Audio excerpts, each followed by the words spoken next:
এবারের নির্বাচন হবে দেশ গঠন ও মানুষের ভাগ্য পরিবর্তনের। ভোট নিয়ে ষড়যন্ত্র রুখে দেওয়ার আহ্বান তারেক রহমানের। আজ ঢাকায় 8টি পথসভা বিএনপি চেয়ারম্যানের। সুযোগ পেলে ঐক্যবদ্ধ সরকার গঠনের ঘোষণা জামাত আমিরের।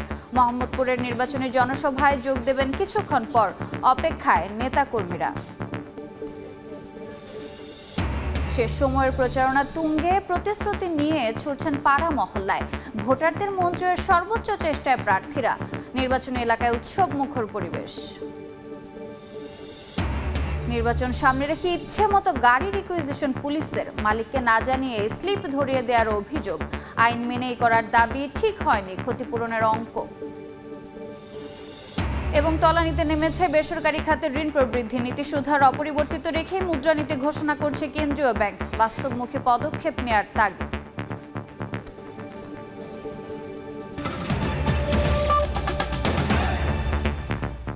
সময় সংবাদের সঙ্গে আছে আমি রোজা চৌধুরী। নকল সিল বানাতে গিয়ে ধরা পড়েছে ধর্মের নামে বিভ্রান্তি ছড়ানো গোষ্ঠী। ৭১ ও ৯০-এ তাদের ভূমিকা মনে করিয়ে দিয়ে বিএনপি চেয়ারম্যান তারেক রহমান বলেন, ভোট নিয়ে ষড়যন্ত্র রুখতে সজাগ থাকতে হবে। ঢাকা উত্তরের বিভিন্ন আসনে নির্বাচনের পথসভায় তিনি বলেন, দেশের ভাগ্য পরিবর্তনই বিএনপির একমাত্র লক্ষ্য। ক্ষমতায় গেলে সঙ্গে সঙ্গে আইন শৃঙ্খলা নিয়ন্ত্রণে কঠোর ব্যবস্থা নেওয়া হবে।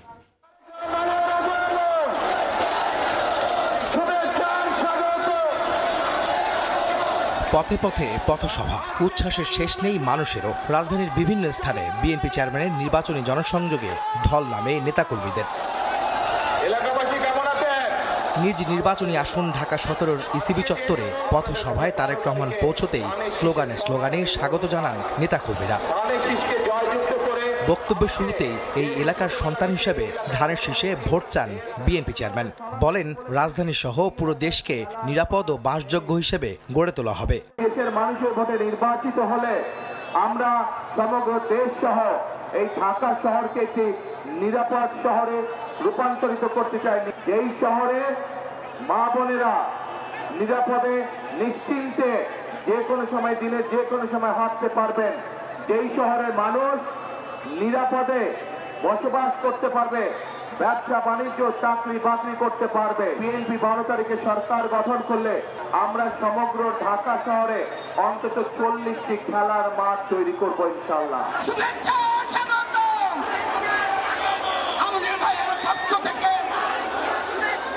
এরপর তারেক রহমান যান ঢাকা ১৬ আসনের লাল মাঠের পথসভায়। ঢাকার জলাবদ্ধতা নিরসনে খাল পুনরুদ্ধারের কথা জানিয়ে তারেক রহমান বলেন, দেশকে দুর্নীতিমুক্ত করা না গেলে উন্নয়নের সুফল পাবে না জনগণ।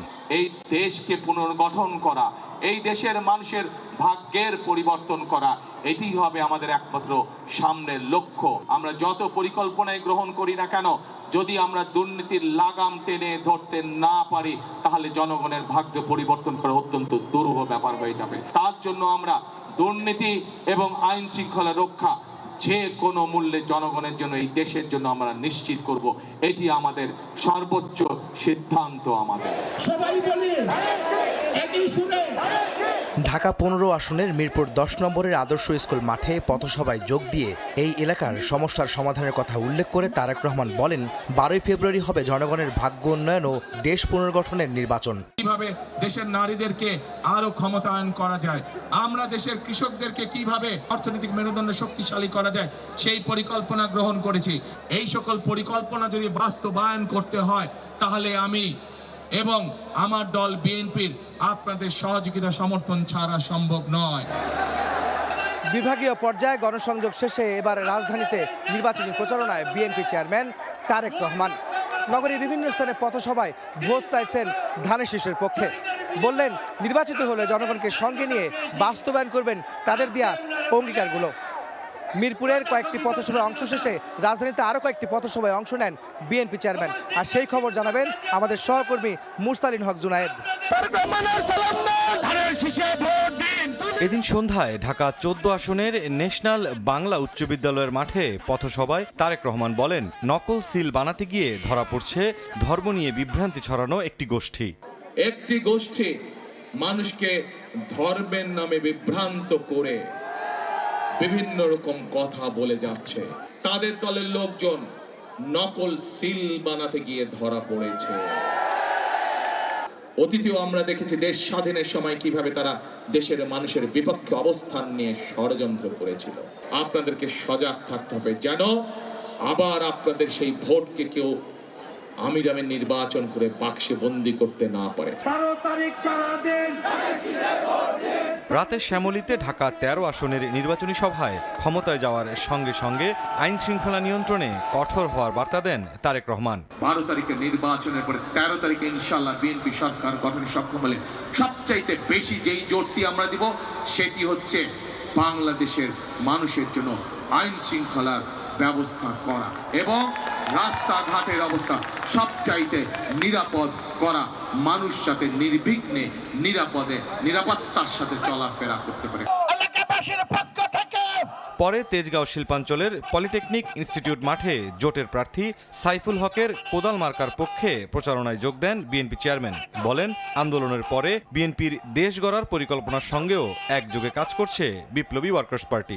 এই এলাকায় কোদাল মার্কার আমাদের যে প্রার্থী, বাংলাদেশ জাতীয়তাবাদী দলের সাথে যারা রাজপথে আন্দোলন সংগ্রামে ছিল বিগত আন্দোলন সংগ্রামের সময়, আমরা এই এলাকায় কোদাল মার্কা প্রার্থীকে আমরা দলের পক্ষ থেকে বিএনপির পক্ষ থেকে দিয়েছি, যাতে কেউ ষড়যন্ত্র করে সেই নকল সিল দিয়ে অন্য কোনো রেজাল্ট করতে না পারে।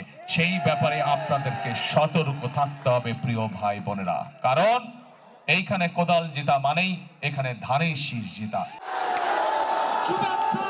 রাতের শেষ নির্বাচনী প্রচারণায় তারেক রহমান যোগ দেন ঢাকা 11 আসনের সাতারকুল এলাকায়। বলেন, শুধু ভোটাধিকার প্রয়োগ নয়, নির্বাচিত করতে হবে সঠিক ব্যক্তি ও দলকে। 12 তারিখে শুধু যে ভোট দিতে হবে, ভোট দিলেই শুধু হবে না, সঠিক ব্যক্তিকে ভোট দিতে হবে।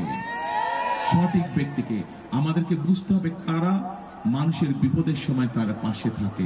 আমাদের বুঝতে হবে কোন দল বিপদে আপদে মানুষের পাশে থাকে এবং কোন রাজনৈতিক দলের দেশ পরিচালনা করার অভিজ্ঞতা আছে, এটিও আমাদেরকে যাচাই বাছাই করতে হবে। সোমবারও রাজধানীতে 8টি পথসভায় অংশ নেবেন বিএনপি চেয়ারম্যান তারেক রহমান।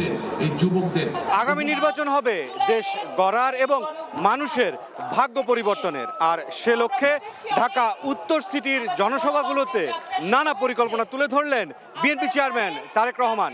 পাশাপাশি সকলকে সজাগ থাকার আহ্বান জানালেন যে কোনো ষড়যন্ত্রের বিরুদ্ধে। মুরসালিন হক জুনায়েদ, সময় সংবাদ, ঢাকা। রাজধানীর বনানীতে নির্বাচনী পথসভায় যোগ দেবেন বিএনপি চেয়ারম্যান তারেক রহমান। এই মুহূর্তে কামাল আতাতুর্ক মাঠে আছেন আহমেদ সালেহিন, সরাসরি যাচ্ছে তার কাছে। সালেহিন, বিএনপি চেয়ারম্যান তারেক রহমানের আজকে সবশেষ নির্বাচনী প্রচারণার দিন এবং নির্বাচনের 12 তারিখ নির্বাচন কেন্দ্র করে আগামীকাল সকাল 7টায় নির্বাচনী প্রচারণা শেষ হচ্ছে এবং তাকে কেন্দ্র করে আজকে তার শেষ দিনের কর্মব্যস্ত দিন যাবে এবং সেই কারণে তিনি আজকে তার পথসভা রয়েছে রাজধানীর 8টি স্থানে, অর্থাৎ 8টি আসনে তিনি প্রচারণা চালাবেন। ইতিমধ্যে আপনি দেখছেন যে এই মঞ্চ প্রস্তুত রয়েছে বনানীর কামারাতুর্ক এভিনিউর যে বনানী মাঠ রয়েছে, এই মাঠে তারেক রহমান সকাল 11টা নাগাদ এখানে আসার কথা রয়েছে। তিনি এই মঞ্চে বক্তব্য রাখবেন, নির্বাচনী জনসংযোগ করবেন, নির্বাচনী জনসভায় তিনি বক্তব্য রাখবেন।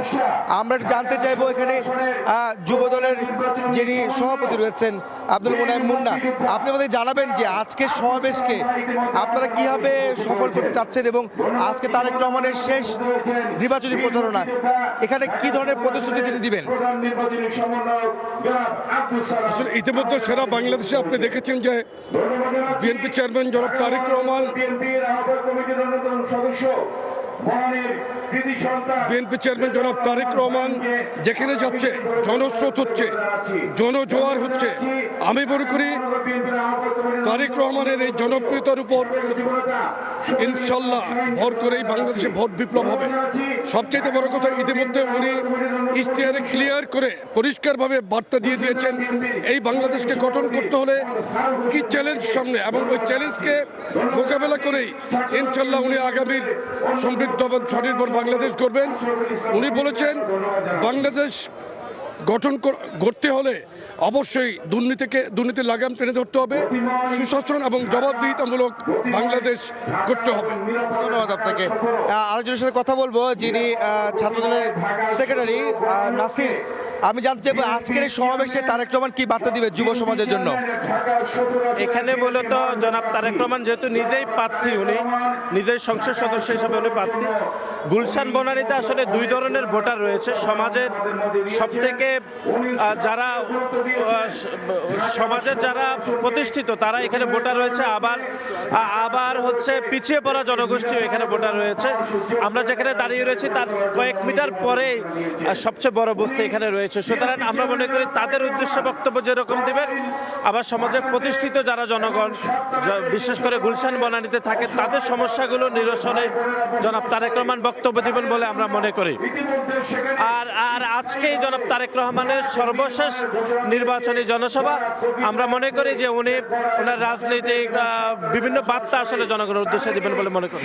ধন্যবাদ। আপনারা যেমন শুনছিলেন যে বিএনপি চেয়ারম্যান তারেক রহমান যে প্রতিশ্রুতি দিচ্ছেন এবং সব জায়গায় নির্বাচনী প্রচারণা তিনি চালাচ্ছেন, এই সব বিষয় মিলিয়ে তাদের আজকের এই পথসভা তাদের কিন্তু শেষ হচ্ছে আজকে, যেহেতু নির্বাচনের আগে শেষ দিন কর্মদিবস, এবং তারেক রহমান কিছুক্ষণের মধ্যে এই মঞ্চে আসবেন এবং তিনি তার বক্তব্য রাখবেন, নির্বাচনী জনসংযোগ তিনি করবেন।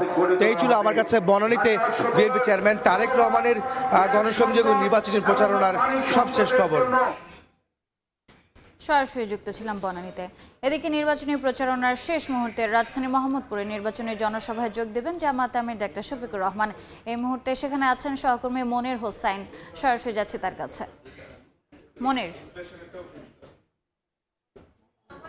নির্বাচনী প্রচারণার শেষ দিনে জামাত ইসলামীর আমির আসছেন ঢাকা 13 আসনে, যে নির্বাচনী জনসভা ধারাবাহিকভাবে করছেন সেই নির্বাচনী জনসভা আজকে অনুষ্ঠিত হবে ঢাকা 13 আসনের মোহাম্মদপুরে ঈদগাহ মাঠে, এবং এই আসনেই 11 দলীয় ঐক্যের প্রার্থী হয়েছেন বাংলাদেশ খেলাফত মজলিসের আমির বাংলাদেশ খেলাফত মজলিসের আমির মাওলানা মামুনুল হক।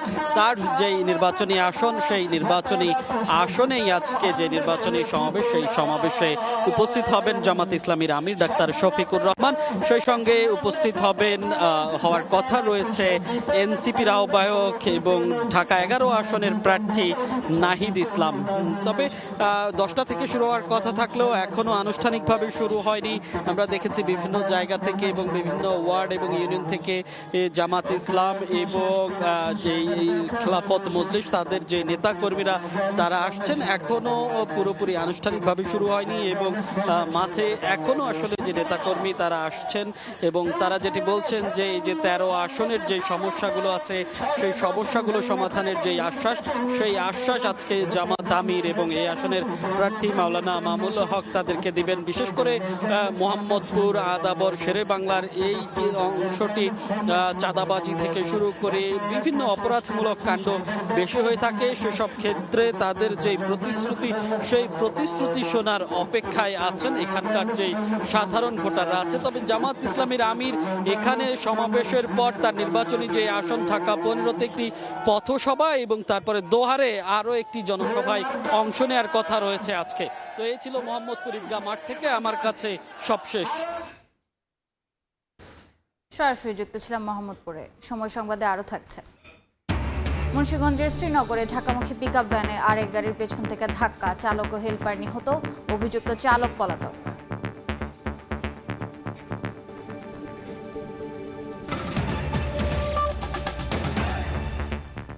শেষ মুহূর্তে জমে উঠেছে ভোটের প্রচারণা। এই মুহূর্তে ফেনী শহরের মিজান ময়দান থেকে প্রচারণার সর্বশেষ খবর জানাবেন সহকর্মী আতিয়ার সজল ও রাজশাহী 3 আসনে আছেন সহকর্মী মওদুদ রানা। শুরুতে চলে যাচ্ছি সজলের কাছে।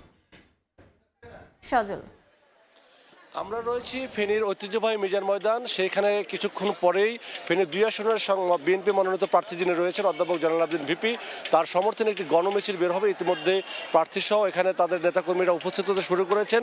দেখতে পাচ্ছেন যে বিপুল সংখ্যক নারী এবং শহরের বিভিন্ন পয়েন্টে তারা জড়ো হচ্ছেন। কিছুক্ষণের মধ্যে সেই গণমিছিলটি শুরু হবে এবং সেই গণমিছিলটি কিন্তু এখানে থেকে কিন্তু শহরের বিভিন্ন জায়গায় প্রদক্ষিণ করবে।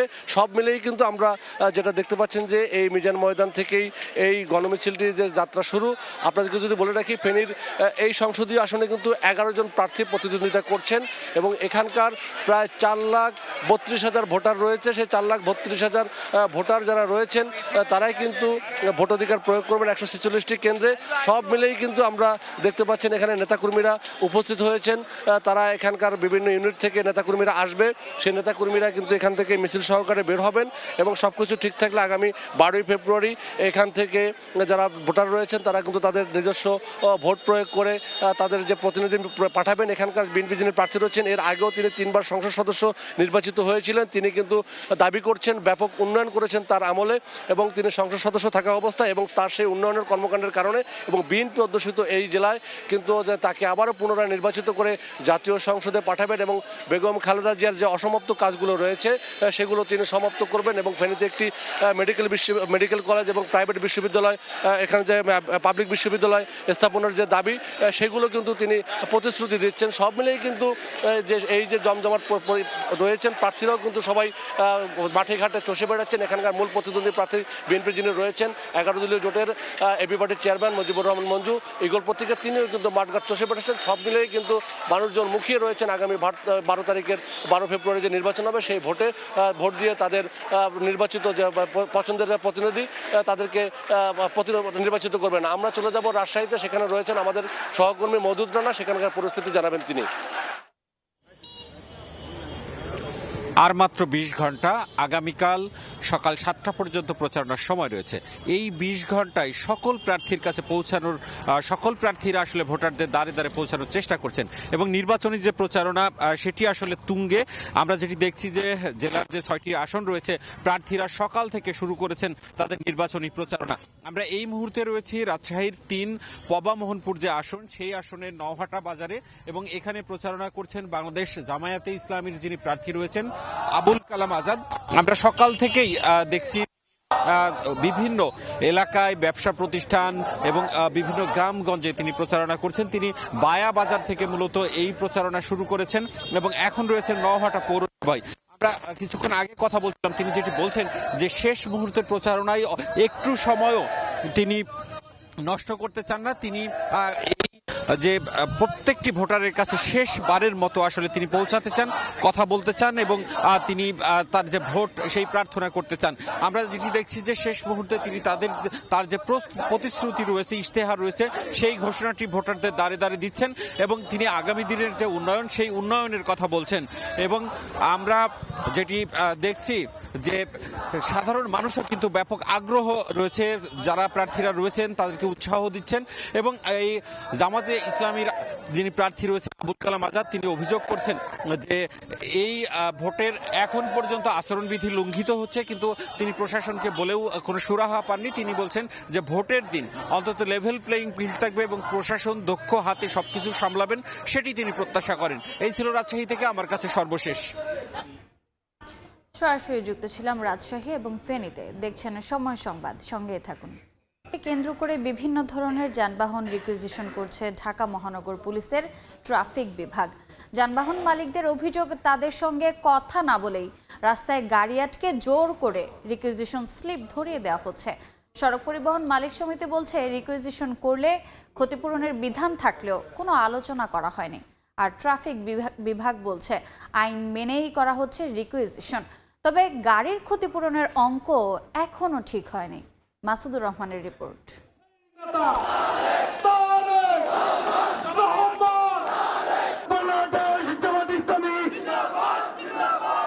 দরজায় কড়া নাড়ছে ত্রয়োদশ জাতীয় সংসদ নির্বাচন ও গণভোট। এ উপলক্ষে ইতোমধ্যেই প্রস্তুত আইন শৃঙ্খলা বাহিনীর প্রায় 10 লাখ সদস্য। এত পরিমাণ সদস্যের চলাফেরায় তাই নিজস্ব গাড়ির বাইরে সরকারি ও বেসরকারি গাড়ি রিকুইজিশনের জন্য ডিএমপি ট্রাফিক বিভাগকে নির্দেশনা দেয় ইসি। তবে নির্বাচনের 4 দিনের ছুটিতে অনেক সরকারি গাড়ি অব্যবহৃত থাকবে। অভিযোগ উঠেছে সেগুলো না করে ব্যক্তিগত গাড়ি করা হচ্ছে রিকুইজিশন। পড়ি কিনা এরকম একটা ভয় আসছে, কাজ করতেছে। আমার একটা প্রাইভেট গাড়ি, আমি যদি এটা রিকুইজিশনে পড়ি, কাগজপত্র সব জব্দ রাখছে। এখন একটা টাইমিং দিয়ে দিচ্ছে 10 তারিখে এটা চলে যেতে হবে মুন্সিগঞ্জ।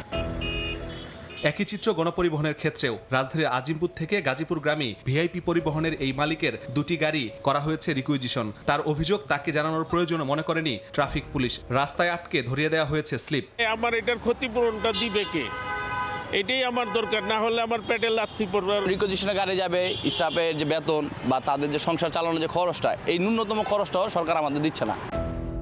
সড়ক পরিবহন মালিক সমিতিও বলছে, অন্যান্যবার নির্বাচনের গাড়ি রিকুইজিশনের প্রয়োজন হলে সমিতির সাথে যোগাযোগ করা হয়, কিন্তু এবার কিছুই করা হয়নি। এবার এর ব্যর্থ হয়েছে। ব্যর্থ, কোনো রেসপন্স কাউকে জানানো হয় নাই, কোনো বিষয়ে আলাপ করা হয়নি। তবে ডিএমপির দাবি, ঢালাওভাবে ব্যক্তিগত গাড়ি রিকুইজিশন করা হয়নি, সরকারি গাড়িও করা হয়েছে। আমরা আপ্রাণ চেষ্টা করব প্রত্যেকটা রিকুইজিশন গাড়ির মালিককে কিছু টাকা পৌঁছে দেওয়ার। পরিবহন ও যোগাযোগ বিশেষজ্ঞরা বলছেন, আগে থেকেই কাঠামো তৈরি না করে গাড়ি রিকুইজিশন করা ঠিক হয়নি। রিকুইজিশন একটা আতঙ্ক হয়ে গিয়েছে, অথচ এটা হওয়ার উচিত ছিল একটা স্ট্যান্ডার্ড একটা সিস্টেমের মাধ্যমে। পাশাপাশি ভবিষ্যতে রিকুইজিশনে যানবাহন মালিক তাদের উৎসাহী করতে ক্ষতিপূরণের টাকা বৃদ্ধিরও পরামর্শ বিশেষজ্ঞদের। মাসুদুর রহমান, সময় সংবাদ, ঢাকা। সময় সংবাদ। তলানিতে নেমেছে বেসরকারি খাতের ঋণের প্রবৃদ্ধি। সর্বশেষ ডিসেম্বরে প্রবৃদ্ধির হার দাঁড়িয়েছে 6.20%, যা চলতি অর্থ বছরের শেষ 6 মাসের হিসাবে সর্বনিম্ন। এমন অবস্থায় আজ নীতি সুধার অপরিবর্তিত রেখে দ্বিতীয়ার্ধের মুদ্রানীতি ঘোষণা করছে কেন্দ্রীয় ব্যাংক, যাকে ব্যবসার জন্য অশনি সংকেত হিসেবে দেখছেন উদ্যোক্তারা। অর্থনীতিবিদরা বলছেন, কেবল মূল্যস্ফীতির দোহাই দিয়ে চড়া সুদ হার টেনে নিয়ে যাওয়া অর্থনৈতিক অদূরদর্শিতার শামিল। এমএস আরিফিনের রিপোর্ট। গেল কয়েক বছর ধরে 2% ঘরে ঘুরপাক খাওয়া মূল্যস্ফীতি নিয়ন্ত্রণ সবচেয়ে বড় চ্যালেঞ্জ হিসেবে সামনে আসে অন্তর্বর্তী সরকারের দায়িত্ব নেয়ার পর। মূল্যস্ফীতি নিয়ন্ত্রণে বাজারে টাকা সরবরাহ কমাতে নীতি সুদ হার রাখা হয় 10%। তবে এর সুফল মিলেছে সামান্যই। সংকোচনমূলক এমন নীতির পর মূল্যস্ফীতি 10% থেকে 8%-এর ঘরে নামলেও নিয়মিত ওঠানামার মধ্যেই রয়েছে পাগলা ঘোড়ার হার। 1.5 বছরে একবারও ছোঁয়নি কাঙ্ক্ষিত লক্ষ্য 7%-এর ঘর। ঠিকই নেতিবাচক প্রভাব পড়েছে বিনিয়োগে। গ্যাস, ইলেকট্রিসিটি এগুলো তো সমস্যা আছেই। চিটাং পোর্টে পয়সা বাড়াই দিল, সবাই পয়সা বাড়াচ্ছে, গ্যাসের ট্যারিফ আরও বাড়ছে। এখন এর মাঝে যদি ইন্টারেস্ট রেটটা এত হাই থাকে, তাহলে কোন ব্যবসায়ী যায় 14%, 15%-এ যায় ইন্টারেস্ট নিয়ে ব্যবসা করবে? করোনার সময়ের চেয়েও কম প্রবৃদ্ধি 6.52% নিয়ে অর্থবছর শুরু করে অক্টোবর পর্যন্ত টানা 4 মাস কমে 6.23% নামে বেসরকারি খাতের ঋণের প্রবৃদ্ধি। বিনিয়োগের ক্ষেত্রে ব্যক্তি খাতের যে একটা আমরা স্থবিরতা দেখছি, যেটা 22-23% জিডিপির সমপরিমাণে এটা দাঁড়িয়ে আছে, তো মূলধনী বিনিয়োগ যেটা, সেটা হচ্ছে না। কেবল সুদহারকেই মূল্যস্ফীতি নিয়ন্ত্রণের একক হাতিয়ার হিসেবে না দেখে বাস্তবমুখী পদক্ষেপ নেয়ার তাগিদ অর্থনীতিবিদদের। ইনফ্লেশন রেট কিছুটা কমের দিকে নিয়ে আসা সম্ভব হয়েছে, কিন্তু এখনো বাংলাদেশ ব্যাংক যেটা প্রাক্কলন করেছিল সেটা পর্যন্ত আমরা যেতে পারি। কঠোর মুদ্রানীতির প্রভাবে ব্যাংক ভেদে ঋণের সুদহার পৌঁছেছে 15 থেকে 16%, যার প্রতিফলন দেখা যাচ্ছে চলতি অর্থ বছরের শেষ 6 মাসে মূলধনী যন্ত্রপাতি আমদানিতে 1 বছর আগের একই সময়ের তুলনায় কমেছে। ওয়াশিংটনকে তেহরানের প্রতি সম্মান দেখানোর আহ্বান জানিয়েছেন ইরানের প্রেসিডেন্ট মাসুদ পেজেশকিয়ান। জানান, ইরানের সার্বভৌমত্বকে সম্মান জানালে তবেই সংলাপের পথ খোলা থাকবে। সতর্ক করে বলেন, শক্তির ভাষা ইরান কখনোই মেনে নেবে না। এদিকে ওয়াশিংটনের যুদ্ধের হুমকিকে তেহরান ভয় পায় না বলে জানিয়েছেন ইরানের পররাষ্ট্রমন্ত্রী। সেই সঙ্গে যুক্তরাষ্ট্রের সঙ্গে ইরান কেবল পরমাণু কর্মসূচি নিয়েই আলোচনা করতে প্রস্তুত বলে জানান তিনি।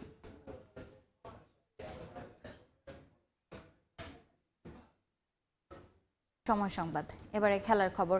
লা লিগায় ভ্যালেন্সিয়াকে 2-0 গোলে হারিয়েছে রিয়াল মাদ্রিদ। এ জয়ে টেবিলের শীর্ষে থাকা বার্সেলোনার সঙ্গে পয়েন্ট ব্যবধান কমিয়ে শিরোপার লড়াই শক্ত করেছে লস ব্লাঙ্কোস। ম্যাচের শুরু থেকে লিড পেতে চেষ্টা চালায় দুদল, তবে তেমন ভালো কোনো সুযোগ তৈরি করতে পারেনি কেউ। শেষ পর্যন্ত গোলশূন্য সমতায় শেষ হয় প্রথমার্ধের খেলা। অবশেষে ম্যাচের ডেডলক ভাঙে 66 মিনিটে কারেরাসের প্রচেষ্টা লিড নেয় মাদ্রিদিস্তারা। ম্যাচের যোগ করার সময়ে লিড দ্বিগুণ করেন কিলিয়ান এমবাপ্পে। এ পর্যায়ে শীর্ষ সংবাদগুলো জানিয়ে দিচ্ছি আরেকবার। ঢাকায় আজও 8টি নির্বাচনী সভায় অংশ নেবেন বিএনপি চেয়ারম্যান। বনানীতে জড়ো হচ্ছেন নেতাকর্মীরা। তারেক রহমানের নেতৃত্বে দুর্নীতিমুক্ত সমৃদ্ধিশালী দেশ গড়ার আশা। রাজধানীর মোহাম্মদপুরে 11 দলীয় ঐক্যের নির্বাচনী জনসভায় যোগ দেবেন জামাত আমির। সুযোগ পেলে ঐক্যবদ্ধ সরকার গঠনের আশা নেতাকর্মীদের। এ এবং শেষ সময়ের প্রচারণা তুঙ্গে, প্রতিশ্রুতি নিয়ে ছুটছেন পাড়া মহল্লায়। ভোটারদের মন জয়ের সর্বোচ্চ চেষ্টায় প্রার্থীরা। নির্বাচনী এলাকায় উৎসব মুখর পরিবেশ।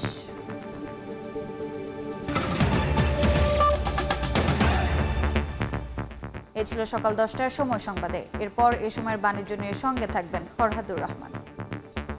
রোজা, আপনাকে ধন্যবাদ। এ সময়ের বাণিজ্য নিয়ে আসছে কিছুক্ষণ পর, সঙ্গেই থাকুন সময়ের।